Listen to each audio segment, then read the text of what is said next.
Muito bem, hoje nós vamos fazer a última aula dessa unidade 12, desculpe, do capítulo 10, né, sobre guia de onda. E vamos especificamente falar sobre, complementar o material que a gente fez anteriormente, na aula 11. Vai falar sobre densidade de potência do guia de onda retangular, né? Vamos falar sobre, mostrar como é que uma onda guiada pode ser vista como uma superposição de ondas planas. Ou seja, vamos generalizar um conceito que a gente já introduziu anteriormente, né? Vamos especificamente particularizar a discussão para o modo fundamental TE10. Muitos guias retangulares são fabricados para operarem no modo TE10, né? E a gente conclui com o tema de dispersão, que é inerente a qualquer guia de onda. Existe a dispersão de guia de onda que aparece. Nós conhecemos a dispersão natural material, né? Mas tem também a dispersão de guia de onda que aparece em guia de onda e vai avaliar.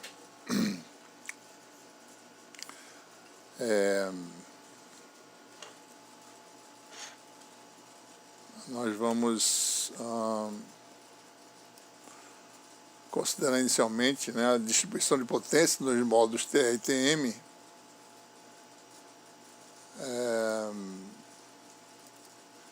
E lembrando que a expressão,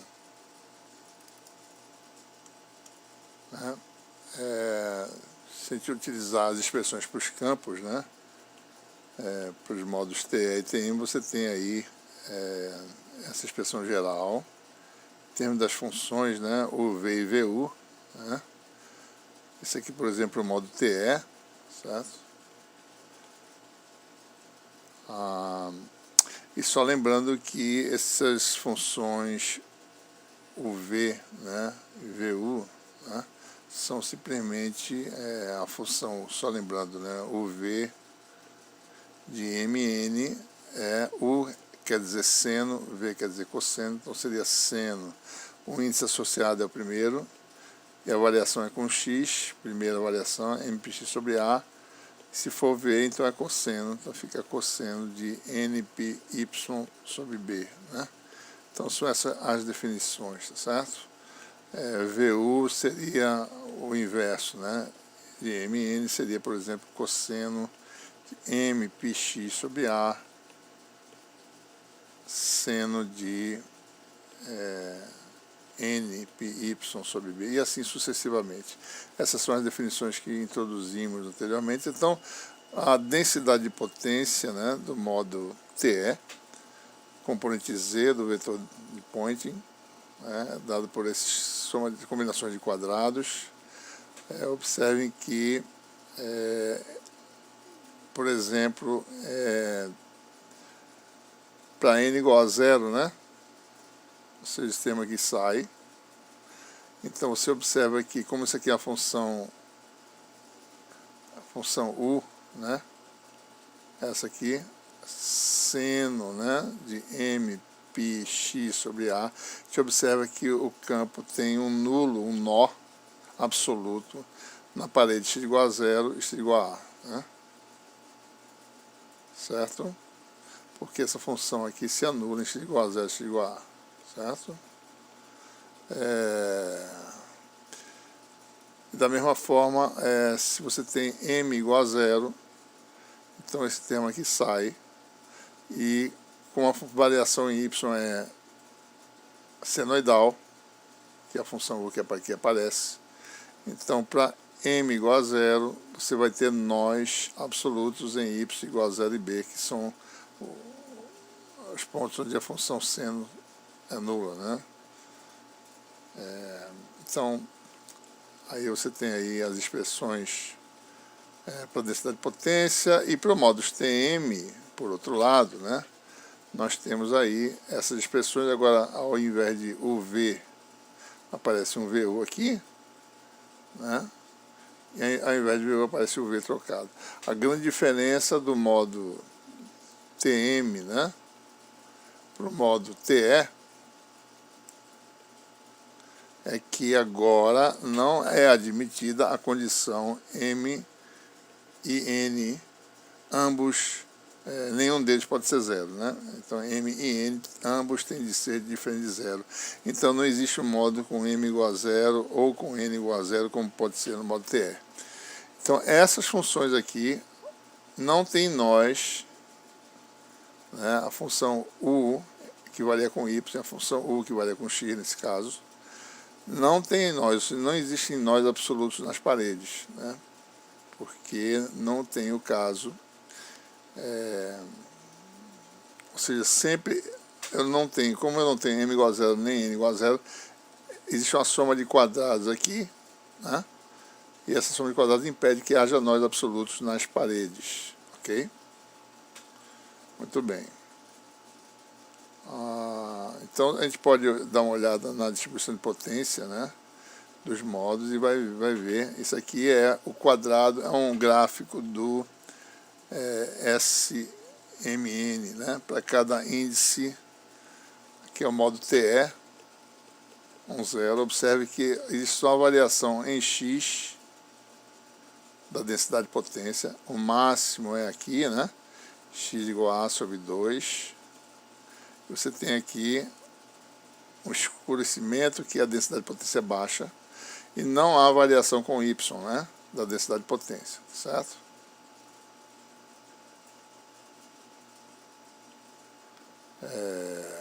Então não há variação com Y da densidade de potência, certo? Por outro lado, TE01 é esse gráfico aqui invertido, 90 graus, a variação agora é exclusivamente em Y, não há variação com X da densidade de potência, né?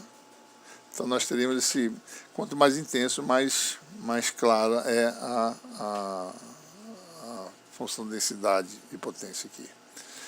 Então observe também que o número de lobos, né, aqui você tem dois máximos, né, TE 20. Então, o número de máximos dá o índice correspondente. TE 02, número de máximos na direção Y, certo? TE1 já é uma combinação em que você tem uma variação para cada dimensão, certo? Você tem, na realidade, um mínimo aqui na combinação das duas funções, um mínimo no meio, né? 1, certo? E aí você tem os modos TM, né, que tem agora uma característica diferente. Eles não tem, como eu falei, não existe nas paredes um escurecimento absoluto, né? Você pode ter escurecimentos periódicos, mas não tem absoluto, certo? Então, isso aqui, apesar de parecer que está escuro, mas aqui a intensidade existe. Eu falei que não existe nó absoluto nas paredes, né? A intensidade nesses pontos escuros que aqui aparecem é muito pequena, certo? Não quer dizer que ela é zero, né? Aqui também, tá certo? No modo TM21, duas variações, né, na direção X, e você tem uma variação na direção Y, né, por causa do índice. Então, na parede, apesar de estar escuro, não é absolutamente zero a densidade de potência, tá certo? É baixa em relação ao resto. E assim sucessivamente, né? Então, a gente pode observar que o logo do curso é um desses padrões, certo? Especificamente, o logo do nosso curso é esse modo aqui, TM22. Né? Se eu não estou... não, aliás, desculpe, o logo do curso é esse aqui, é o TE22. Tem mais modos TE aqui, tá certo? Bom, então essas seriam as várias... Quanto maior o índice, mais número de contrários, mais variações na seção transversal do guia de onda, né? Se fosse uma fibra ótica com dimensões que, se fosse luz, seria exatamente esse tipo de padrão que nós veríamos, né, na distribuição de luz na seção transversal da fibra. A gente vê coisas parecidas com isso, né? Quando a gente olha um feixe gaussiano, essencialmente a gente está vendo uma distribuição de intensidade parecida com essa, não exatamente igual, mas com esse mesmo estilo aí, certo? O segundo tópico que a gente quer falar hoje, né, é mostrar que o modo guiado num guia seja modo TE ou TM, ele pode ser visto como uma superposição de ondas planas. Né? Certo? Isso não é difícil mostrar, tem alguma álgebra envolvida, né? Mas vamos só verificar mais ou menos como é que a gente formula isso, certo? Vamos considerar inicialmente, por exemplo, os modos TE. Nós sabemos que pelo modo TE a gente origina tudo a partir da componente Z do campo magnético. Essa componente Z a gente pode escrever, né? Kt sobre K, a impedância de onda do meio, uma função cosseno, e uma exponencial complexa. Esses parâmetros K, Kx e Ky são simplesmente Kx igual a Nπ sobre A, Ky igual a Nπ sobre B, e esse K transverso que aqui aparece, né, ele simplesmente é o número de ondas de corte, né, que é dado pela soma dos quadrados de Kx e Ky, ou seja, Mπ sobre A ao quadrado mais Nπ sobre B ao quadrado. Se a gente agora utilizar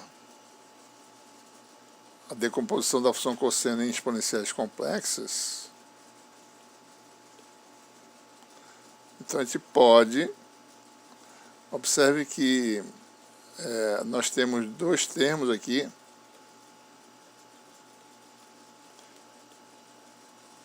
duas exponenciais complexas mais e menos, né? E duas exponenciais complexas mais e menos. Então, o produto de duas que variam com x, né? Variação em x, com duas variando com y, vai nos dar 4 termos, né? Então, você vai ter uma soma, né? Aqui tem 4 termos nessa soma aqui, indexados pelas variáveis P e Q, né? P varia de 0 a 1 e Q varia de 0 a 1. Aqui o X é o vetor posição, né, em coordenadas cartesianas, e esse número vetor de onda, PQ, ele é simplesmente, observe que a gente bota o superescrito PQ, né? P é uma variável discreta que vai de 0 a 1, e Q também, né? 0 a 1. Então, esse K de PQ, ele é uma componente transversal, Kt de PQ, e a componente longitudinal beta, que é o número de onda, é a constante de fase. E o que é esse PQ, né? Menos 1 elevado a P vezes Kx a x, mais menos 1 elevado a Ky, Ky. Quando P é igual a 0, isso aqui dá 1, certo? Dá 1. E quando Q é igual a 0, isso aqui dá 1, ou seja, dá Kx mais Ky, né? Então você teria, no caso aí, P igual a 0, né? Q igual a 0, o Kt de 1, 1 seria Kx a x mais Ky a y, né? Estes, por sua vez, são quem, né? Mπ sobre A, AX, mais Nπ sobre B, AY, né? Então, quando é 1, 1, você tem mais aqui e mais aqui. Quando tem Kt de, desculpe, 0, 0, de 1, 0, então você vai ter menos Mπ sobre AX, mais Nπ sobre BY, né? Certo? E assim sucessivamente, né? Kt 01 vai ser Mπ sobre AX e menos no outro.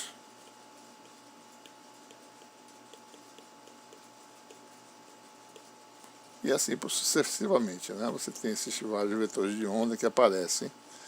Desculpe, Kt de 1, 1, 1, Kt de 1, 1,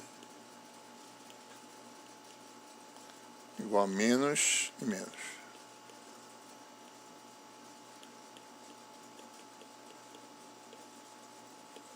certo? Bom, é isso que nós temos aí. Tá? Então você tem essas várias possibilidades. Observem que o módulo de KT, né? O KT tem componentes KX, KY, como eu falei. E o módulo de KT é sempre o mesmo, independentemente do índice PQ, né? O módulo de KT é o número de onda de corte, MN. Então observe que nós temos 4, olhando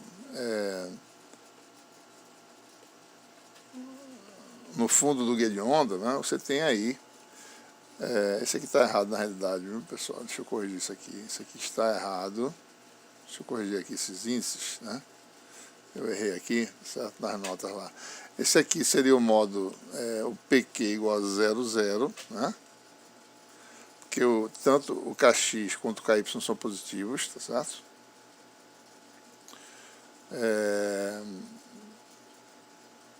Esse aqui seria KX positivo e KY negativo, seria 0, 1.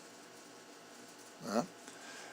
Este aqui, você tem o KX negativo e o KY positivo é 1, 0. E esse ambos são negativos, é 1. Né? Então esses são os valores de PQ. Olhando o vetor de onda transversal, você veria essas quatro possibilidades. Né? Um vetor 0, 0, um vetor 0, 1, o vetor 1, 0 e o vetor 1. Né? Então eles são colineares, só mudam de sentido. Né? Certo? Não fica difícil de determinar. O campo transversal é obtido do gradiente do HZ, né? E com o HZ decomposto em ondas planas, o que a gente precisa fazer aqui é calcular o gradiente da exponencial, né, que aparece na soma, tá certo? E observe que o nabla transverso só atua sobre x e y, né? Então é derivada em relação a x e y. Então quem vai baixar aqui nessa derivada é a componente transversa de KT. Observe que KPQ, certo? Deixa eu só... KT, PQ, é só a componente transversal do vetor de onda, em que KX é dado por isso e KY é dado por isso, ou seja, seria menos 1 elevado a P KX AX mais menos 1 elevado a Q KY AY. Né? Essa é a componente transversal do vetor de onda. O vetor de onda total, KPQ, seria o KT PQ mais beta AZ. Né? O beta não muda, certo? A propagação no sentido mais Z é da forma exponencial de menos J beta Z. Então beta é sempre único, né? Para um dado sentido de propagação. Né? Então observe que quando eu faço o gradiente transverso de exponencial, né? Deixa eu fazer aqui, o gradiente transverso da exponencial de menos J, este K aqui, K, PQ, escalar X, isso aqui na verdade é nabla T, né? De exponencial de menos J, daí você tem KT, escalar X, KT de PQ, menos J beta Z, né? Então, isso aqui não varia com x e y, então a derivada é só que em relação a esse termo aqui. Então aparece só menos J, KT, PQ, e a derivada fica, a exponencial volta, reconstitui novamente, menos J, KT, PQ, escalar X. Aliás, desculpe, né? Não é KT, PQ não, KPQ. O vetor de onda global, escalar X. O importante na discussão é que o que aparece na frente da exponencial é só a componente transversa do vetor de onda, né? Como apareceu aqui, tá certo? Então, com isso, você obtém uma expressão para o campo transversal, que é uma decomposição de 4 termos, e aparece aqui um versor U transverso, que nada mais é que o versor que dá a direção do vetor de onda transverso. Ele sobre sua magnitude, que dá esse versor aqui, certo? Ou seja, U nada mais é do que um vetor paralelo a KT. Né?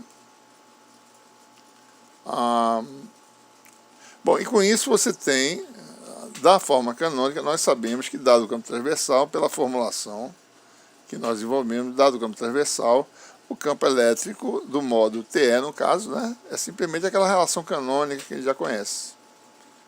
Né? Impedância do modo, AZ vetorial HT. Né? E isso aí dá essa relação. A impedância do modo é dada por essa relação aqui.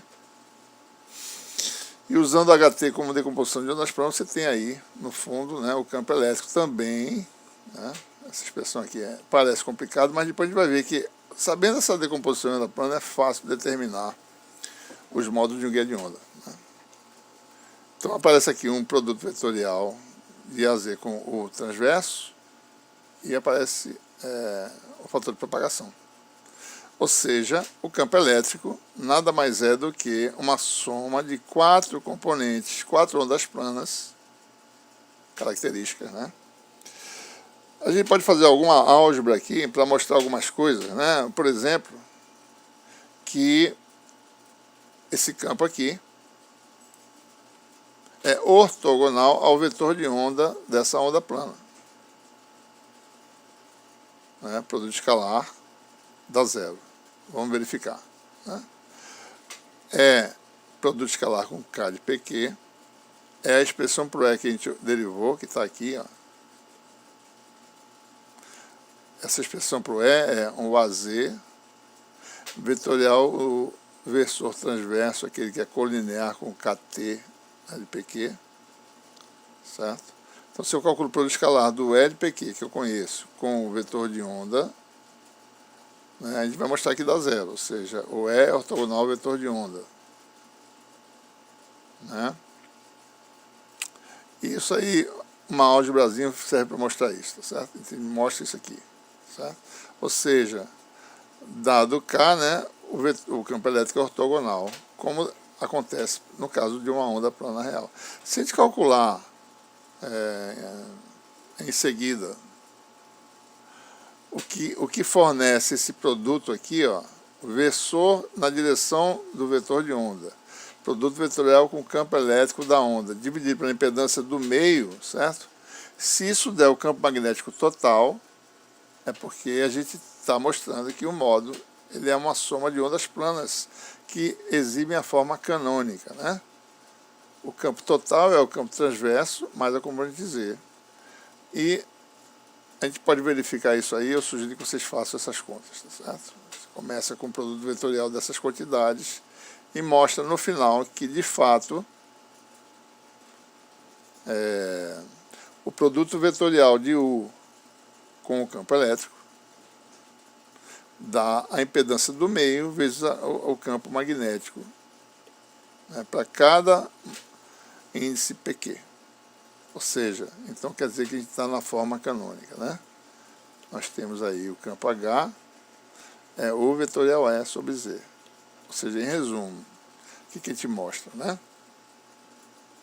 A gente mostra que o modo TE pode ser escrito como uma superposição de 4, né, campos de onda plana. Por isso que tem um quarto, né, você tem que somar 4 vezes, né, é uma média vetorial de 4 campos. Tá? E para cada componente PQ, o campo magnético correspondente é dado pela expressão canônica. Pegue o versor na direção do vetor de onda, o vetor de onda está aqui, faça o produto vetorial com o campo elétrico, divida pela impedância do meio, divida por 4 e coloque o fator de propagação. Então você tem aí o nosso campo elétrico e o nosso campo magnético total, soma de 4 ondas planas. Então, só concluindo, o vetor de onda da onda plana é uma componente transversal que depende de PQ. Isso essencialmente é aquele vetor de onda de corte, né, cujas componentes são mπ sobre A na direção x e nπ sobre B na direção y. E na direção Z é a constante de fase para o modo Mn correspondente. O versor que aparece na onda plana é simplesmente o vetor de onda sobre K, que é a sua magnitude. K, por sua vez, é ômega sobre C, se o meio tiver índice de refração igual a 1. Né? E, finalmente, bom, a única coisa que eu preciso saber é qual a relação entre o campo, de direção também, né? O campo elétrico de uma componente PQ, certo? E qual é a direção desse campo, né? Bom, essa relação é necessária, né? Essa relação em que diz que cada amplitude de campo de uma onda plana é o produto vetorial do versor AZ com o versor transverso, o de PQ, né? Esse versor transverso nada mais é do que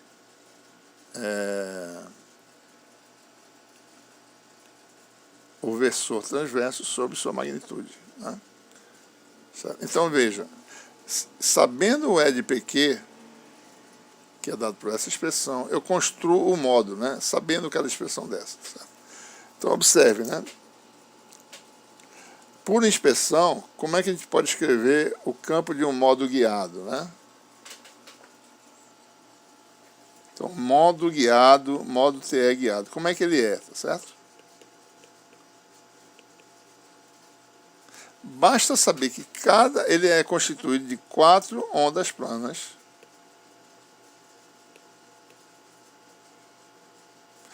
Uma onda plana é dada por E, certo? Exponencial de menos JK escalar X. Só que são 4, né? E cada onda plana tem um índice PQ. É uma soma de 4 termos. Então, em que P e Q variam de 0 a 1. P igual a 0 a 1, Q igual a 0 a 1. Então, primeira coisa, o campo total do modo TE é 1/4 dessa soma. Né? Cada componente de campo magnético é dada pela forma canônica. É PQ.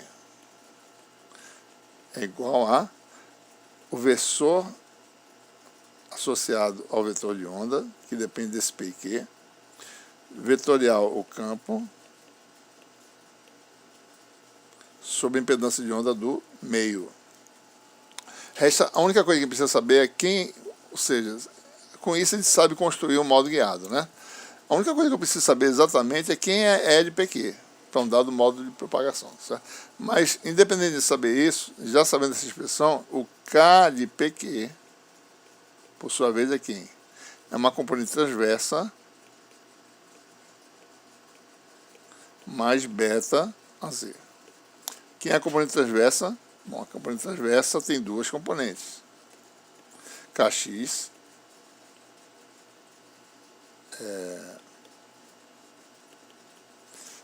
menos 1 elevado a pkx a x, mais menos 1 elevado a q, ky a y, certo? Então, observe, eu consigo construir o módulo. Então, eu sei essas fórmulas todas, porque tudo é baseado na forma canônica, tá? Então, eu sabendo a forma canônica de onda plana, eu consigo construir o modo guiado. Eu estou construindo, mostrando como é que se faz do passo a passo. Bom, e quem é Kx e Ky para o modo? Bom, Kx é mπ sobre A, e o Ky é nπ sobre B. Então, tem uma forma bem específica, né? Certo? Então, eu estou construindo um modo sabendo que a forma canônica da onda plana, certo? Quem é U de PQ? Bom, U de PQ é um versor, né? U de PQ é o versor K de PQ sobre o módulo dele, que é o número de onda no meio, K. Certo? Então, observe, eu construo. A única coisa que resta saber em toda essa formulação, né, quem é o campo E de PQ. E aí tem uma formulazinha que acabamos de falar aqui, é dado por essa expressão aqui, ó. Produto vetorial do versor AZ com o versor transverso UT. Ou seja, E de PQ é uma amplitude de campo, né? AZ vetorial o transverso. É isso, a única coisa que a gente precisa saber mesmo, de cor, é essa expressão aqui, certo? E o transverso de PQ é K transverso, que nós sabemos que é MP sobre A na direção X, vezes menos 1 elevado a P, né? Sobre KT, né? Ou seja, então é assim que a gente calcula. Eu posso falar assim, olha, colocar na prova, né? Dado, né, que o modo guiado é uma superposição de 4 ondas planas na forma canônica, né?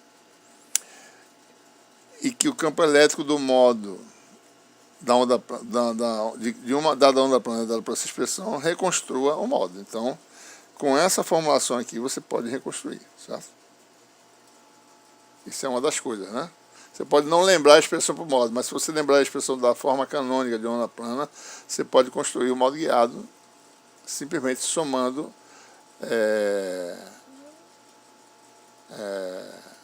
essas ondas planas, certo? Então, o que acontece, que é interessante, né? Na verdade, esse modo guiado ele é uma superposição, né, de ondas planas que refletem nas paredes do guia, certo? Então, observem que, para o modo, aqui no caso que a gente está falando aqui, o modo TE, essa forma, cada onda plana que é parte da superposição, vai ter um campo elétrico que é transverso. Por exemplo, aqui ele está entrando no plano, né, do caderno, certo? E o campo H, ele é ortogonal, né, ao campo elétrico. E o produto vetorial dos dois dá um fluxo de potência no sentido do vetor de onda, cuja magnitude é K e o sentido é o versor, o de PQ. Ora, essa onda plana, uma dada onda plana, faz um ângulo com o eixo Z, que é esse aqui, cuja tangente é a razão entre o número de onda de corte e a constante de fase. A tangente do ângulo é isso sobre isso, né? Então, essa razão aqui. E usando as expressões que nós já conhecemos para o número de onda de corte, você tem aí essa razão aí, certo? Se vocês olharem no plano XY, olharem o guia de onda do fundo, vocês vão ver que o KT de MN, independentemente dos índices PQ, né, ele tem uma componente Y que vale NP sobre B, e uma componente X que vale NP sobre A. Então, esse ângulo, né, direção YX aqui, certo? Então, o KT ele forma um ângulo cuja tangente é NP sobre B dividido por NP sobre A, vai dar NA sobre MB. Então tem um errozinho lá no nosso e-book, né? Está invertido essa razão, certo? Então essa seria. Então observem que se vocês olhassem vocês podem imaginar que no fundo, tá certo? O modo guiado ele é como se fosse uma onda que ricocheteia nas paredes, né? E você vê isso como se fosse uma espiral na direção longitudinal. Você olhando no fundo, você veria esse desenho fechadinho aqui, tá certo? Para uma dada onda plana, para um dos vetores de onda, né? Na realidade, o que nós temos é uma superposição que preenche todas as paredes, né? Ondas que fazem isso, né? Uma onda plana que ela preenche todo o guia, ondas que fazem isso, né?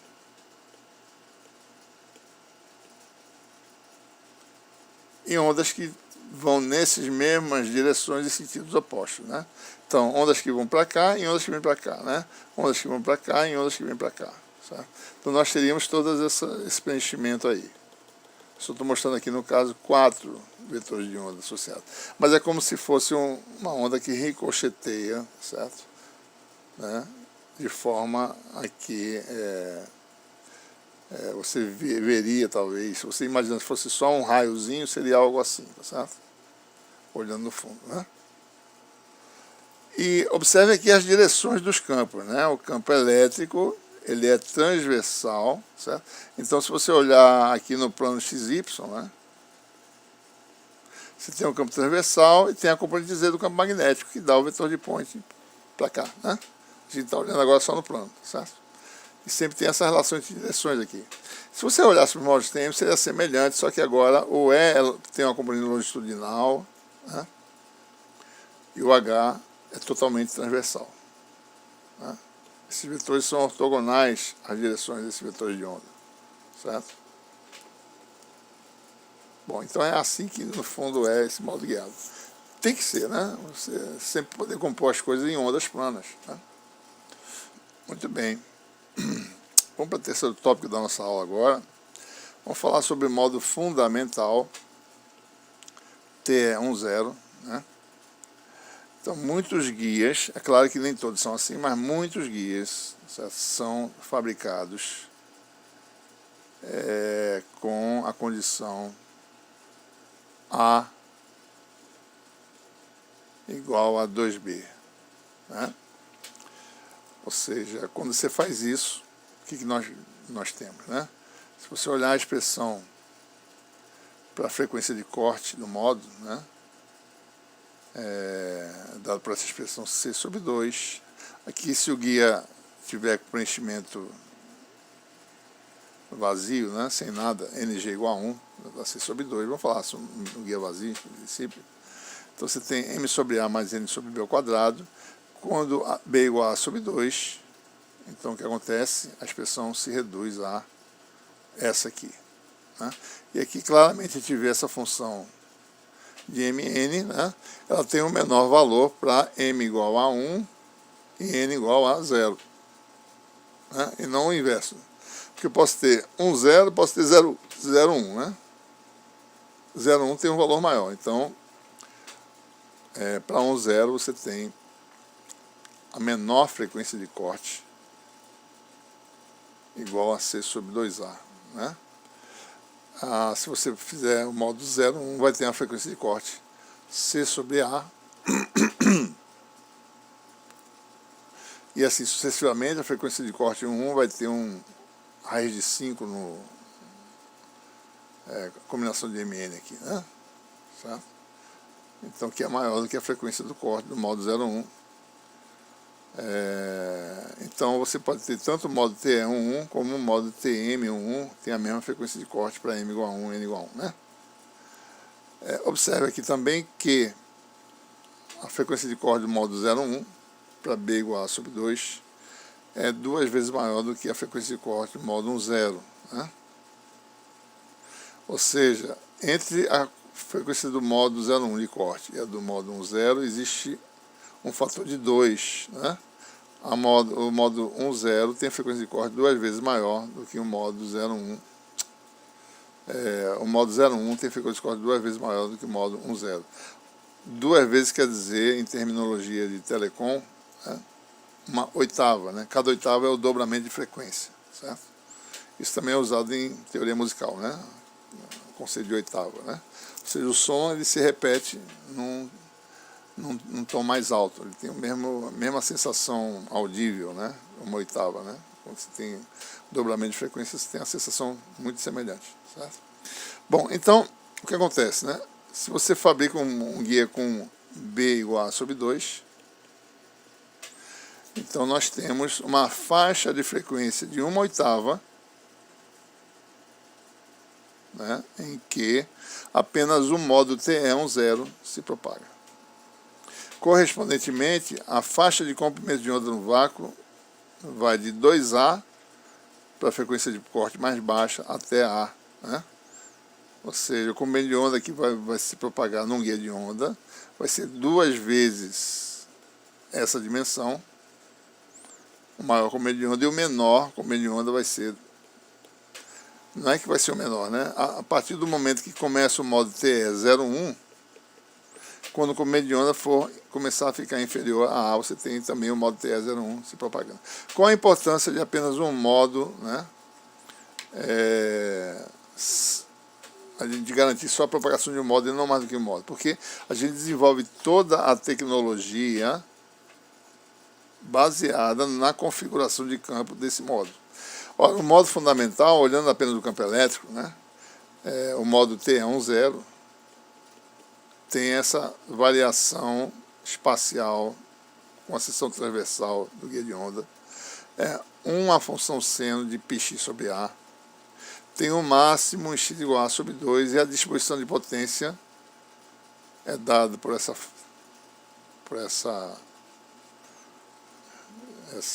padrão, né, de intensidade aí, em que o máximo está exatamente x igual a sobre 2. Não há variação na direção y, apenas na direção x. Então, quando você quer excitar um guia desse tipo, né, você usa essa, por exemplo, você pode excitar com um adaptador que vai de um cabo coaxial que vem, tá certo? E ele acopla com um trecho de guia de onda, e o condutor central do cabo coaxial ele vai ficar posicionado no ponto de máximo, né, do campo elétrico, certo? Ao mesmo tempo, olhando na direção Z, a localização dessa anteninha, que serve como antena, né, está excitando o campo máximo, fica mais ou menos a 1/4 de comprimento de onda da parede condutora.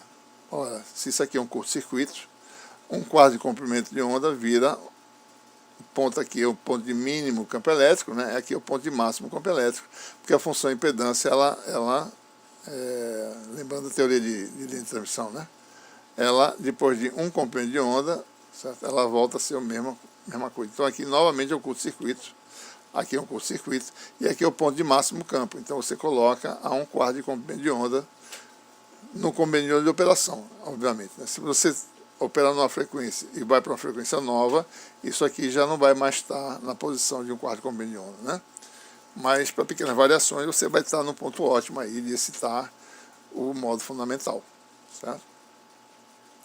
Então são essas características, você fabrica tudo em função da distribuição do campo, e por isso que é importante garantir que só o modo fundamental se propaga, né? E não mais do que o modo, senão ia ser uma mistura de campos em que você não teria garantia de desempenho ótimo, né? Tá certo? Então a posição no ponto de é máximo, e por isso a gente bota também 1/4 da parede condutora, certo? Bom, o modo T10 tem algumas características, né, que são consequências da formulação que a gente já desenvolveu anteriormente. Frequência de corte é dada por essa expressão, C sobre 2A. Faixa de operação é 1/8 até o próximo modo, né? Número de onda de corte, certo? Impedância de onda, né, é maior do que a do vácuo, né? Isso aqui, aqui já está expresso, né? É FC sobre F, né? E FC, por sua vez, é C sobre 2A, então dá C sobre 2AF. Então sempre aparece esse termo aqui nas expressões dos vários parâmetros, né? Constante de propagação, tá certo?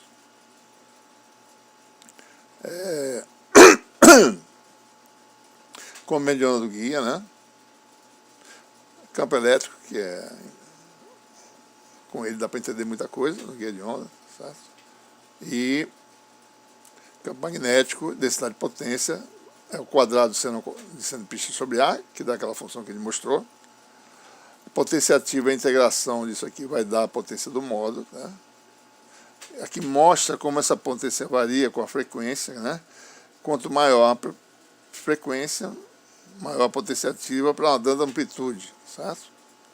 Observe que essa função aqui cai, né? Então, 1 menos isso faz com que essa potência aumente, né? Não linearmente, tá certo?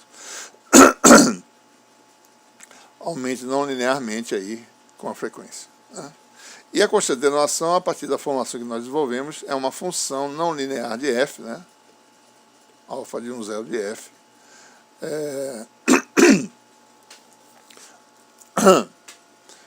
E observe que esse termo aqui vai para 0 à medida que a frequência aumenta, esse termo também, né? Então, é uma combinação de efeitos desses dois termos aqui. Nós temos essa dependência com a frequência da constante de atenuação, né? observe que a constante de atenuação ela cai, né, com a frequência. Isso é um fator importante e fácil de explicar, né? À medida que a frequência aumenta, aliás, à medida que ela chega perto do corte, a atenuação se torna muito grande. Se você se afasta da frequência de corte, a atenuação cai. A gente está plotando aqui a constante de atenuação para 1/8, até o ponto em que o módulo TE01 pode propagar, né? Qual a explicação para isso, né? A explicação para isso é que se vocês calcularem o ângulo θ de propagação da onda plana em relação às paredes, quanto mais próximo do corte, mais inclinado em relação, mais próximo à vertical, né? Então, à medida que você vai para o corte, o número de reflexões se torna muito alto das ondas planas equivalentes. E a atenuação, quanto maior o número de reflexões, vai ser maior, né? Quando você começa a se afastar da frequência de corte, então você começa a ter ondas planas que ricocheteiam menos e a constante de atenuação diminui, né? Essa é a explicação, e tudo isso pode ser entendido com base na nossa decomposição por ondas planas. Muito bem. Bom, o último tópico que a gente vai falar hoje é dispersão de guia de onda, né? Observe que o fato da constante de fase ser não linear com a frequência, né?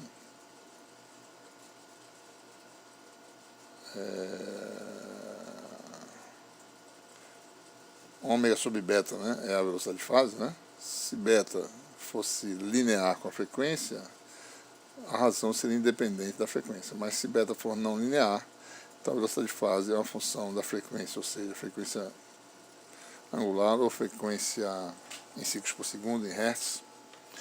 Então nós temos aí o que se chama de dispersão de guia de onda, a gente já falou isso antes. Vamos ver especificamente para o modo T10, como é que é essa dispersão, né? A constante de fase é relacionada ao número de onda e ao número de onda de corte para essa relação, ou seja, a soma dos quadrados, né? Kc ao quadrado mais beta 2 igual a K2. Vamos admitir um guia sem preenchimento. K é o número de onda no meio semi-infinito, no meio infinito, né? Se fosse vácuo, ômega sobre C. E se a gente juntar essas duas relações, a gente obtém, vamos fazer aqui do lado, né? Beta 2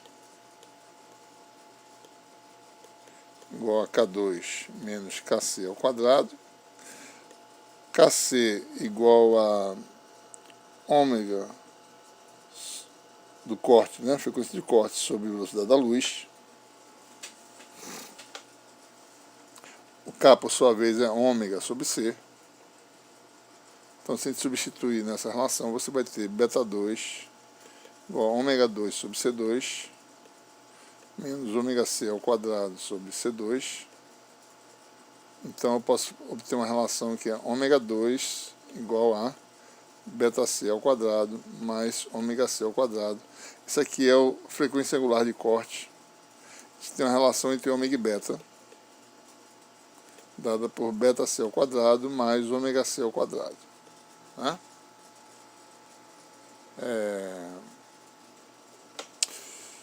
Nós temos algumas propriedades, né? Se você tivesse... Isso aqui é a guia de onda, né?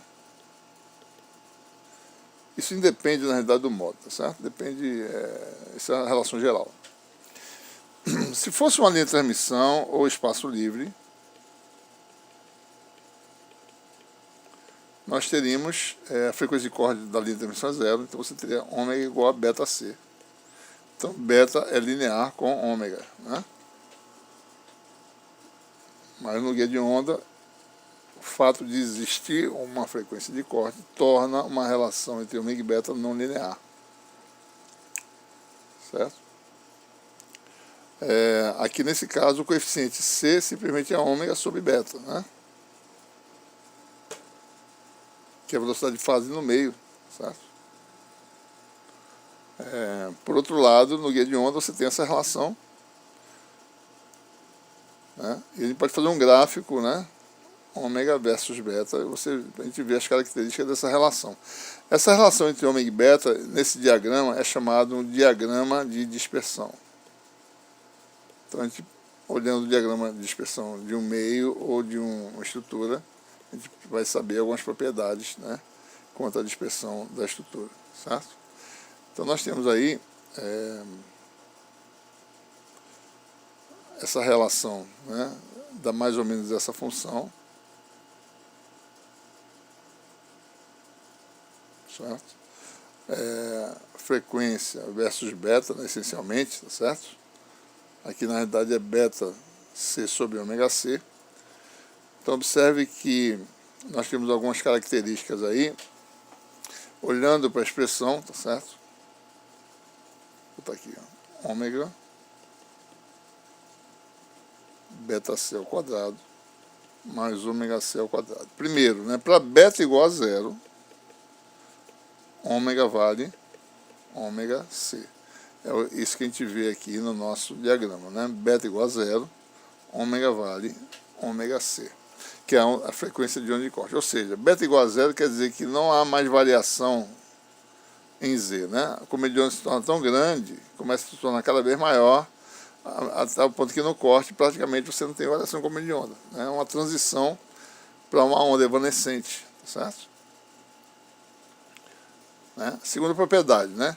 Se beta é muito grande, tal que beta C é muito maior que ômega C, ou seja, beta C muito maior que ômega C, a relação entre ômega e beta se torna praticamente ômega igual a raiz de beta C ao quadrado, ou seja, ômega igual a beta C é uma relação linear.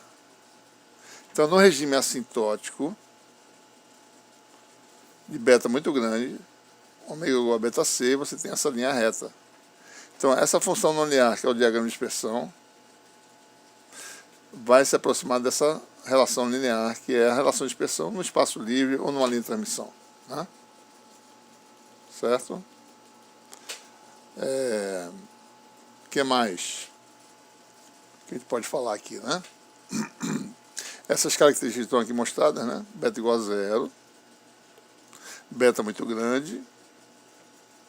O que mais, né? A relação entre ômega e beta, pode calcular, certo? Se eu dividir tudo por beta, né? Se eu dividir essa relação por beta, então sai esse beta aqui e fica ômega C sobre beta ao quadrado, né? Então fica ômega sobre beta, que é a velocidade de fase, é igual a raiz de C2 mais ômega C ao quadrado sobre beta 2. E isso aqui, na realidade, é maior do que C.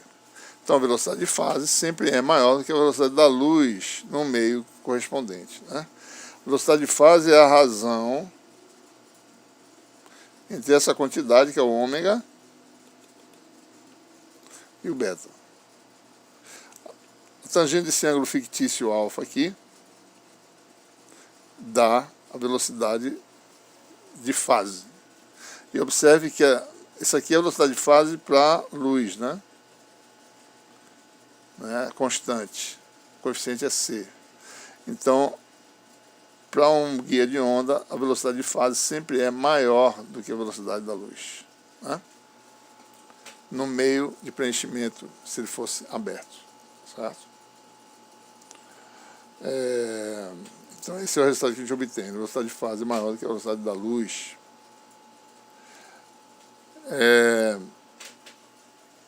A gente pode calcular também, né, a velocidade de fase, calculando ômega sobre beta. Beta, por sua vez, é K ao quadrado menos KC ao quadrado, raiz quadrada. Então, a velocidade de fase vai dar, eu posso botar o K em evidência, ele vem para cá, fica aqui fora, certo? Fica 1 menos KC ao quadrado sobre K ao quadrado. KC é proporcional à frequência de corte, e K tem a mesma constante proporcional da relação à frequência de corte, então fica simples de mostrar que dá C dividido por 1 menos a razão frequência de corte sobre F ao quadrado. E isso é maior do que a velocidade da luz, porque esse número aqui é menor do que 1. Né? Então a velocidade de fase tem essa expressão que claramente mostra que ela é maior que a velocidade da luz. Certo? A velocidade de grupo, como a gente mostrou anteriormente, é aquela de um pacote de onda, né, com um grupo de frequências em torno da frequência central, e geralmente para uma banda estreita, é simplesmente a taxa de variação de ômega com beta, né? Se a gente olhar aqui no diagrama de dispersão, a velocidade de grupo é a tangente, né, à curva, certo? Dá para perceber que a velocidade de grupo, né, é menor que a da luz, porque essa declividade sempre é menor do que esta associada à velocidade de fase e associada à velocidade da luz, certo? E essa aí, né? Então,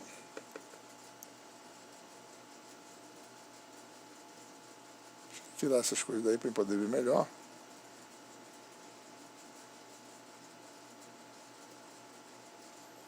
Muito bem. Então aqui fica claro de ver, né? Essa declividade dessa reta é a velocidade de grupo. A velocidade de fase é essa declividade dessa reta aqui, que é a tangente desse ângulo. E a tendência é que a velocidade de grupo, assintoticamente, para frequências muito altas, se transforme na velocidade da luz no meio, né? Bom, então vamos calcular a velocidade de grupo, d ômega d beta. Vai ser a derivada dessa função, né? A derivada vai ser a derivada disto aqui, que dá C2 vezes 2 beta, aqui tem um 2. E a derivada da fração da raiz vai dar 1/2, né? Disto aqui elevado a menos 1/2, que vem aqui para baixo, certo? Então esse 2 cancela com esse 2. Então nós ficamos com beta em cima e essa quantidade que é nada mais é do que a frequência ômega. Então fica C2 beta sobre ômega,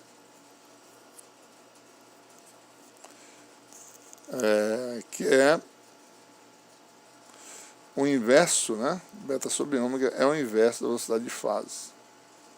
Ou seja, nós temos uma relação, né, que é a velocidade de fase vezes a velocidade de grupo dá ao quadrado da velocidade da luz, ou seja, C é média geométrica de VG e VP. Se eu sei VP, eu calculo VG, invertendo essa relação. Então nós temos a velocidade de grupo, dada por esta expressão aqui, que claramente demonstra que ela é menor do que a velocidade da luz no meio, certo? Então, VG é menor que C e VP é maior do que C, né?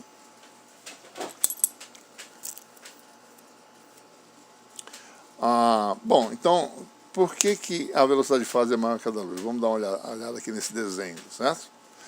Nós vimos que a modo guiado ele pode ser visto como uma decomposição de ondas planas. Aqui está uma dada onda plana, né?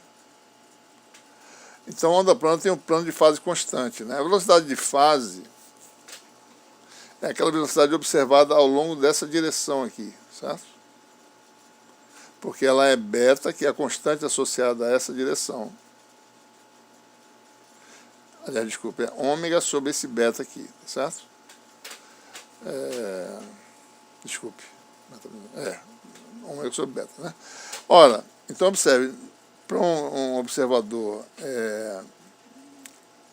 para a onda plana, a velocidade de luz seria simplesmente esse L, né, sobre o tempo decorrido e entre esses dois planos de fase constante. Mas para uma propagação no sentido Z, a fase, ou seja, um observador tem que andar nesse sentido, um comprimento L', no mesmo instante de tempo t, para alcançar o mesmo plano de fase constante, né? Ora, L', a velocidade da luz é L sobre t. A velocidade de fase por guia de onda é L' sobre t. Como L' é maior do que L, né, a velocidade de fase por guia de onda tem que ser maior do que C, né?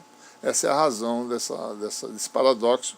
Isso não quer dizer nada, quer dizer apenas que para eu alcançar o plano de fase constante, que ele está sempre assim inclinado, né, eu tenho que andar numa velocidade maior do que a da luz para poder ver esse plano de fase constante, né?